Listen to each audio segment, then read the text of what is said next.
just ordered from Costco and received this E-Kooler, and it came in at 104 Fahrenheit. Let's see if I can get that in focus there. And we just plugged it in, and I set it to, I think, 14 degrees Fahrenheit. So let's see how long it takes to get to 14 degrees Fahrenheit. I should put a bottle of water in there too. I'll throw in a bottle of water just to see how long it takes to freeze it. Alright? Alright. Threw in a bottle of water. 104 degrees. I can hear it working. Oh, I can already feel cold air on the, wherever it is. Right here, it comes out the side, right here. You can feel cold air already coming out of there. So let's see how long it takes. It's I think it was 5:48 when I put it in. 104 degrees. It came off the truck, the delivery truck, and we're plugged into AC power, shore power. Let's see how long it takes. I'm very excited to utilize this camping. 50 degrees. It's been about 30 minutes or so. It's cooling down pretty quick. Alright, it has been 2 hours. Remember, it came in at 104. I don't know if you can see that too good. That is 16 in 2 hours. And let's check the bottle of water.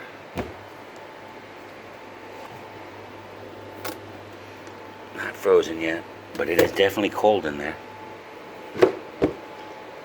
Nice, in 2 hours already, that's all it took.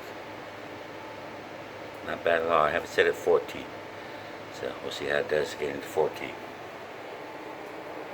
I'm impressed. Alright, we've been testing this Massimo E-Kooler. This one's I think the CX50 they call it. And we've come up on a few things I'd like to review and some tips. Our first impressions are it's a great fridge for if you're overlanding, if you're driving every day, and you get to turn it on every day while you drive, and then in the nighttime I just turn it off basically and turn it back on in the morning. It's not a great cooler though for like base camping.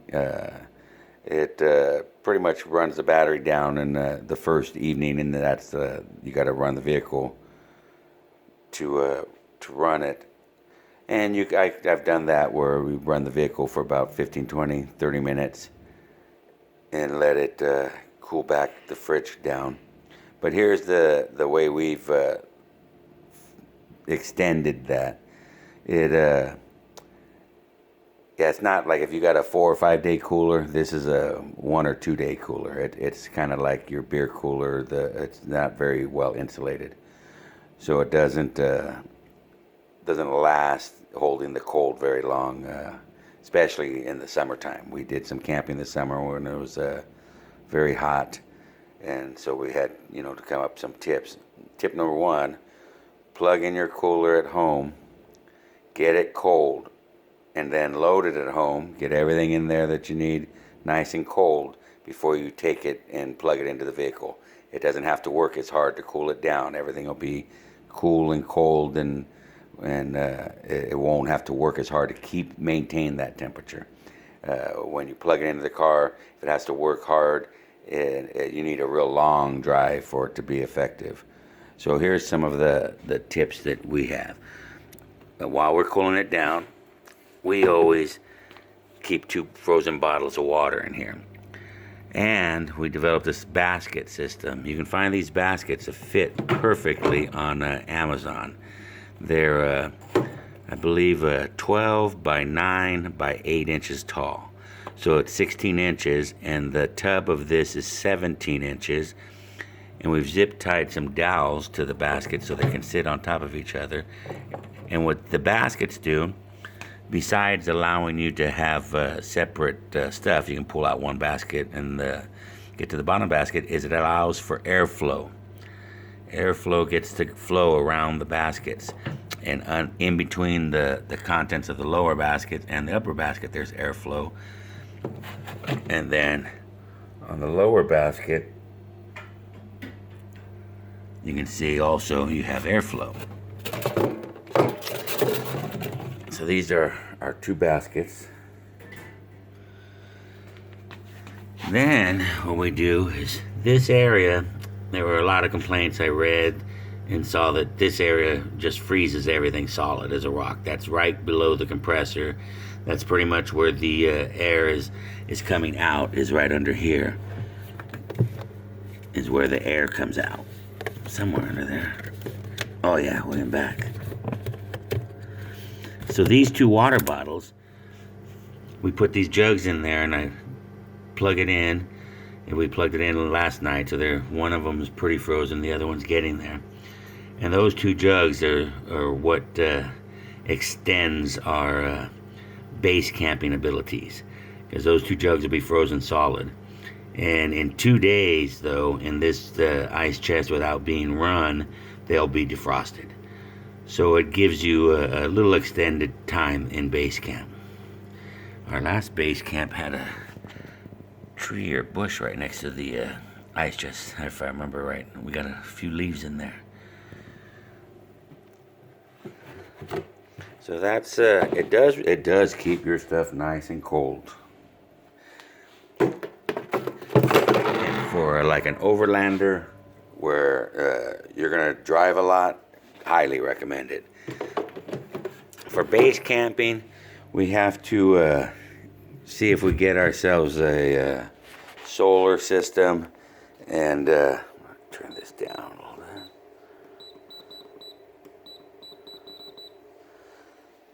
For base camping, I think we're going to try to get a solar system.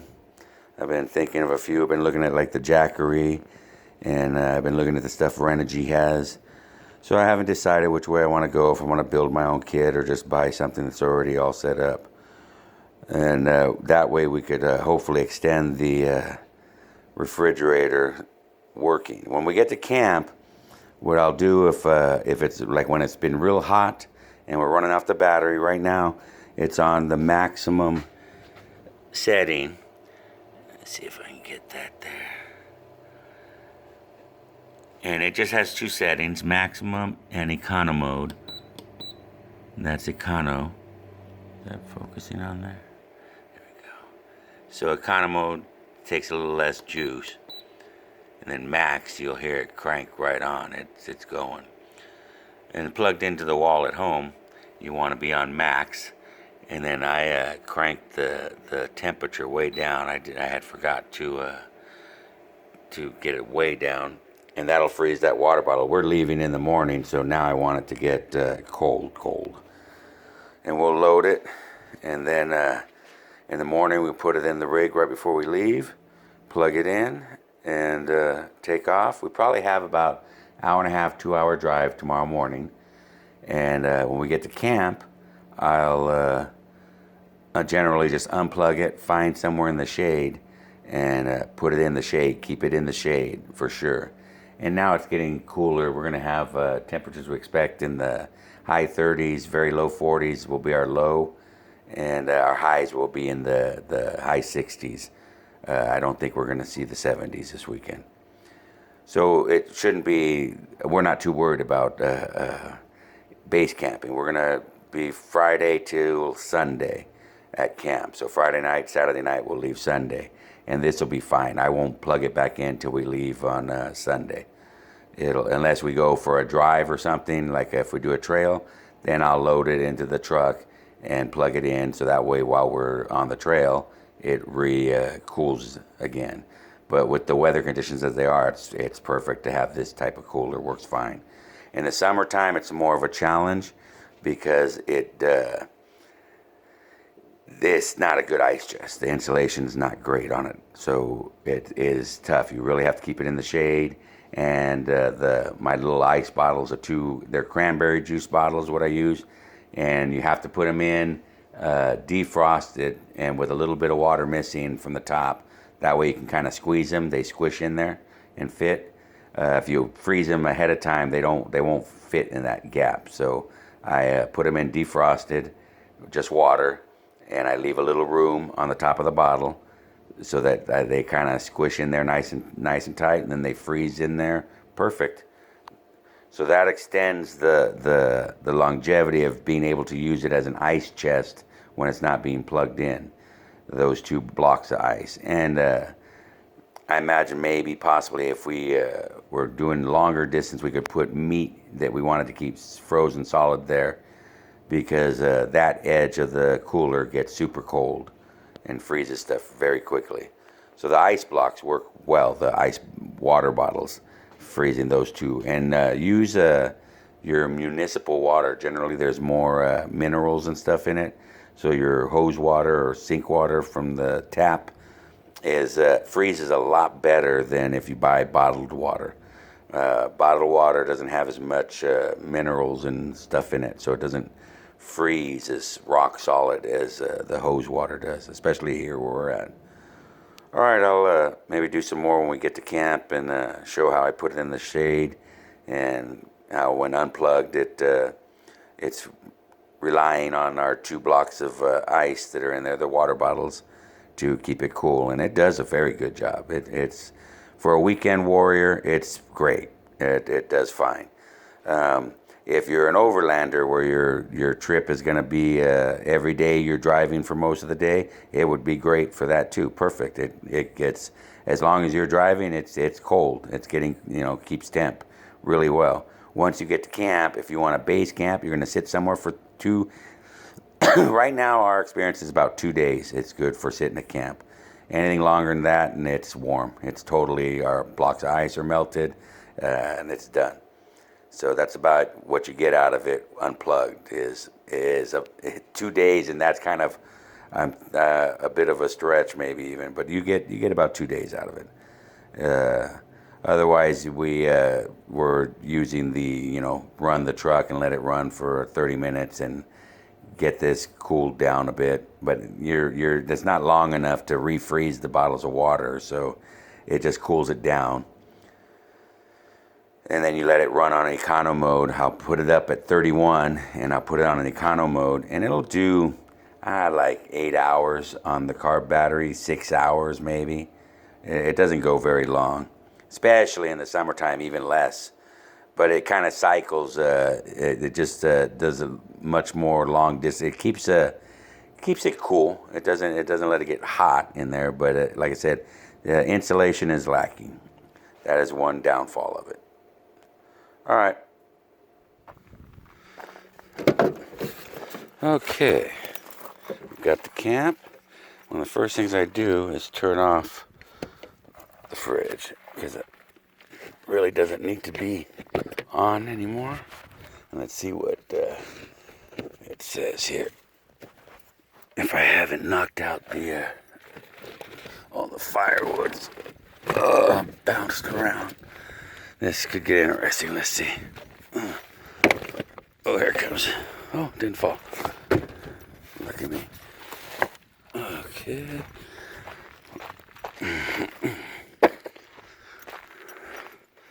So there's the Massimo. I pack it so all the vents are clear all the way around. They have access to air. That's one of the main things I try to do. Now, see the temperature. It's not even on. That means it probably came unplugged from bouncing. There we go. All right.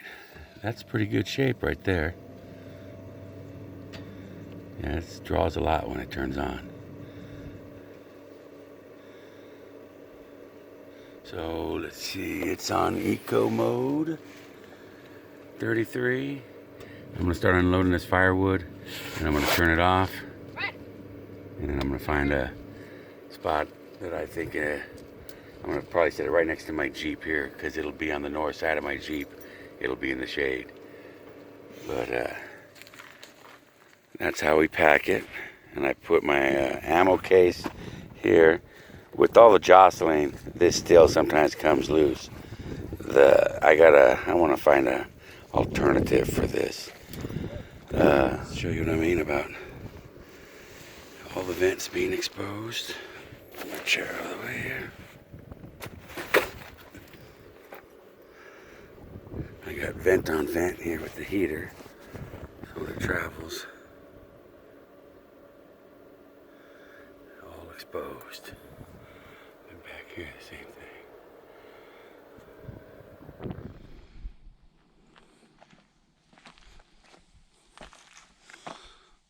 All right, one of the things that's imperative with the Massimo is you keep it in the shade.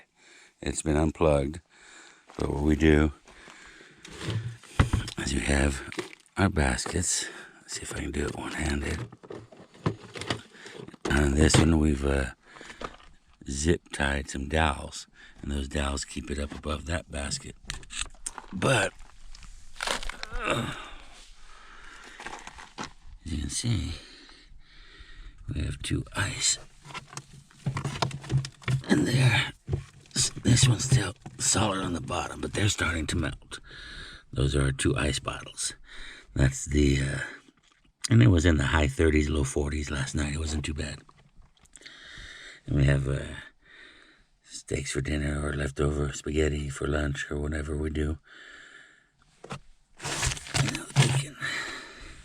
And I put this basket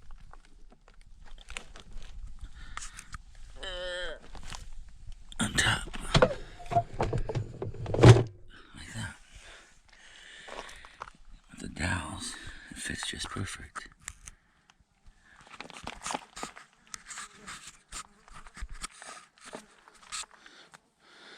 And I'll plug it in here in a little bit. But you can see just in one night of being unplugged and sitting here, never in the direct sunlight, those ice bottles are already melting. They're about, I would say, an eighth melted. And then we can last, I think, one till tomorrow. And then those things will be melted all the way. Unplugged out in the middle of the desert. And we expect temperatures to be in the low 70s, I think, is the high that's expected for out here. So it's not too hot. But unplugged, everything's in there nice and cold. It's cold in there, but everything's staying with that ice. That's about everything's getting slowly warmer. So we're debating if we're gonna go for a ride today or pack up and we'll do overland style and move and go somewhere else to camp tonight. And that's more ideal for this cooler, is to be plugged in and run for a good chunk of time to get everything, running on high while you're driving, and get everything, freeze those bottles up. If you get a few hours on those bottles, refreeze them up, and you keep on doing that over and over again. It extends your longevity. But on park, it's not much of an ice chest. It doesn't compare to an ice chest. It needs to be used. It has to be run. So we're working with it. We might get a blanket or more insulation for it. We'll see what we can do.